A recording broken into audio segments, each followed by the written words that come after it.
Let's roll. Yeah. So, well, first of all, then, team news wise, any injury problems to contend with ahead of the trip to Plymouth? New injury problems. I had a couple of bumps and bruises from Tuesday evening, being assessed obviously today and tomorrow before obviously the trip down to Plymouth. So we'll know a bit more in the next 24 hours.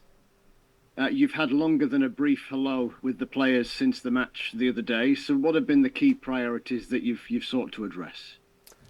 Just in general, obviously the foundation to where we're going to try and build from, the expectations, what habits we're going to try and bring to ourselves individually and collectively to build and go forward. Like you say, I've been in a matter of hours still, so it's still getting to know people around the stadium, the training ground, etc., and obviously vice versa, and the players certainly get to know what's expected from yourself. And how do you find the mindset of the players and the mood of the players? I think it's too early to say. They're a good group. Got some good senior players in there, good youthful kind of players in there as well, willing to learn. So it'll be a case of watch this space and see how we grow together from here. Because they've had a lot thrown at them, of course, this season, and it would test anybody, wouldn't it, to be in circumstances like they are? Yes, there's the fun and the challenge of the championship, but it must be pretty hard when you're not winning.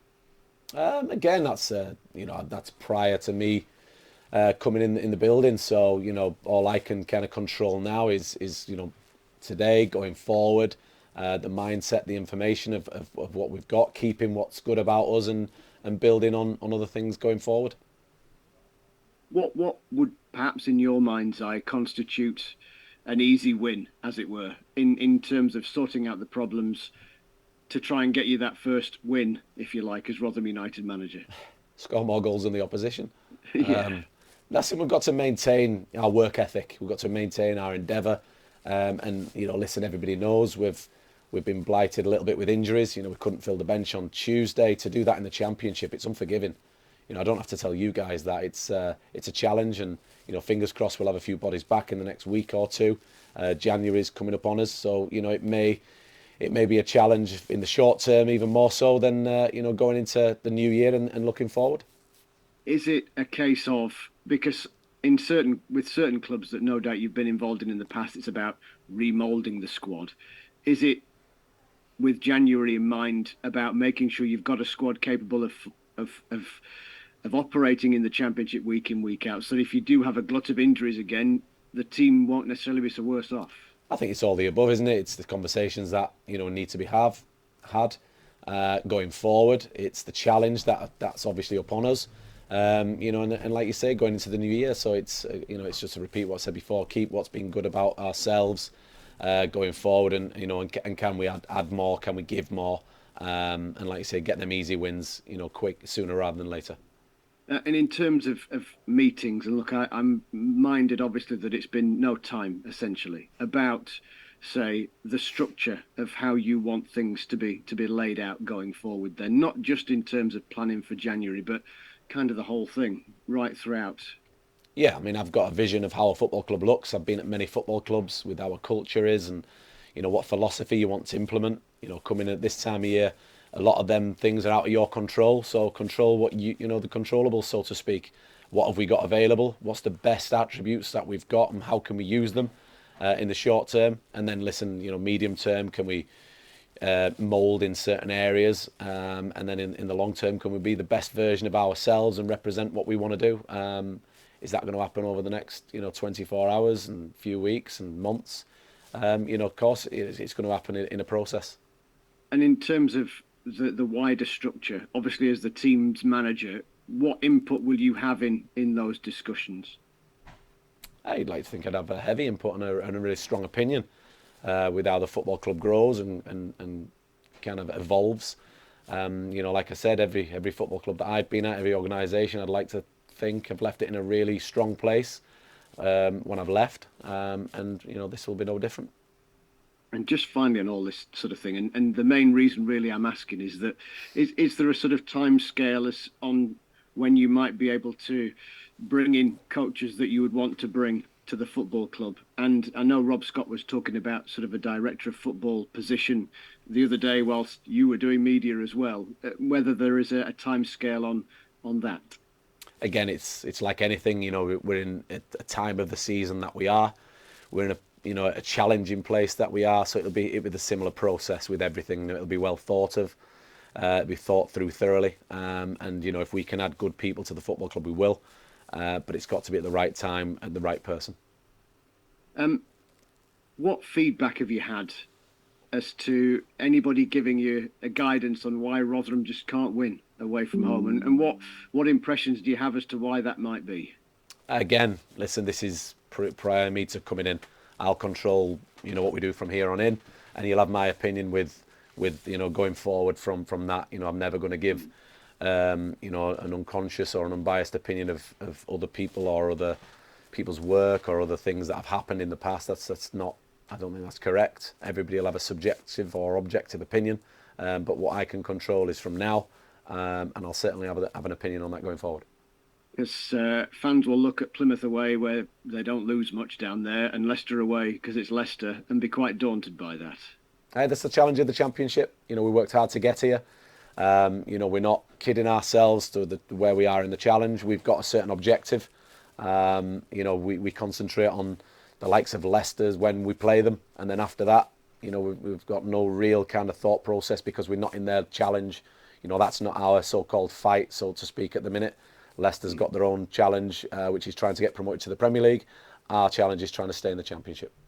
So just a quick thought on Plymouth then. What is your assessment of them? And I suppose given the fast turnaround of things, whilst concentrating on your own team right now, how much assessment of the opposition can you actually do? Yeah, like I said, I come in Tuesday evening. So we've obviously had Wednesday with different people and players around the training ground today. Mindful of a 3-game week and the travel. But yeah, as Plymouth, the football club, very good team. They've recruited very well. Young, athletic, energetic. Great place to play, which is probably why the home form's very good. But yeah, all the above really. Expect a really healthy challenge. It's one that we think we can go down and meet. So fingers crossed we can go and give a good account of ourselves and get a positive result.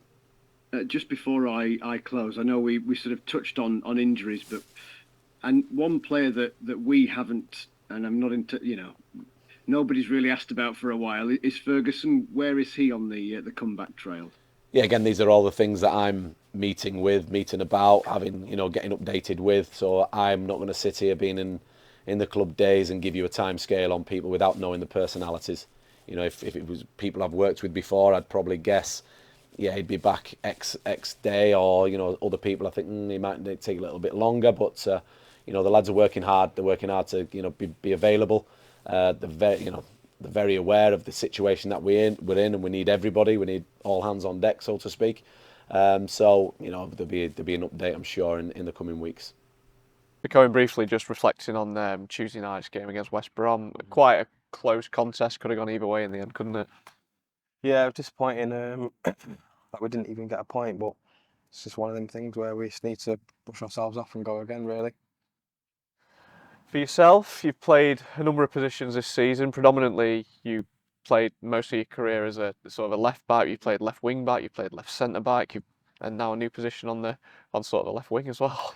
Yeah, yeah, it's just one of them things where there's been a few injuries, and I'm just happy to play there. I'm happy to do what I can for the team, give it 110% always. But yeah, I play anyway. I'm up for anything really, as long as I can help the team. That's the main thing. You said that you did enjoy playing that left centre back sort of position and on a free, because it was sort of a little bit less running. But being on the left wing, it gives you more license to attack, didn't it? Yeah, exactly. Especially on the counter when a team like hard presses us. It's good for me. Good for me to get up the pitch and help the team get up the pitch and try and get him behind. Is it nice knowing that you've got someone like Seb behind you just to sort of cover everything else off? You can sort of focus. Obviously, you get back as well, but you can sort of focus on your attacking. Yeah, it's good having Seb because we both played them positions, but Seb's played left wing, and obviously I'm playing left wing at the moment, and we both play left back. So it's just now building a relationship and just getting better as the games go on, really. New manager in the building today. First chance to sort of be out on the training pitch with him. What your sort of first impressions? Yeah, really good, positive. Lads taking it all on straight away, and yeah, like it's been just been really positive, really. And it's sort of a period where I guess, you know, with a new manager in the building, and do you think it'll make everybody sort of up the game, because they're always every day sort of an interview now, isn't it? Yeah, of course. I think that happens anywhere. When it's fresh, everyone's always going to up the game. There's always going to be competition, but we always should have competition anyway. I think everyone always should just be at it, even if it's a new manager or not. But yeah, of course, that's going to be everyone's reaction. And yeah, again, as if we give it 110% like everyone does, then we'll be fine. But that's the main thing, personally. The games are coming thick and fast at the minute. Nobody will need reminding of the sort of league position at the minute, but the festive period, it is a time where if you can put a few results together, the table can change really quickly, can't it? Again, yeah, it's just a bit of momentum. I'm not really looking. I know where we are, but I'm not really looking at the table. I don't really want to look at it. I just want to focus on the team. I think just all of us need to stay focused on our performances and not everyone's performances around us. Everyone else's performances around us. And again, just being positive. Yeah, literally just being positive and just focusing on ourselves. That's the main thing that we just really need to work on. And then I think the results will come halfway through the season now, so we've got plenty of time.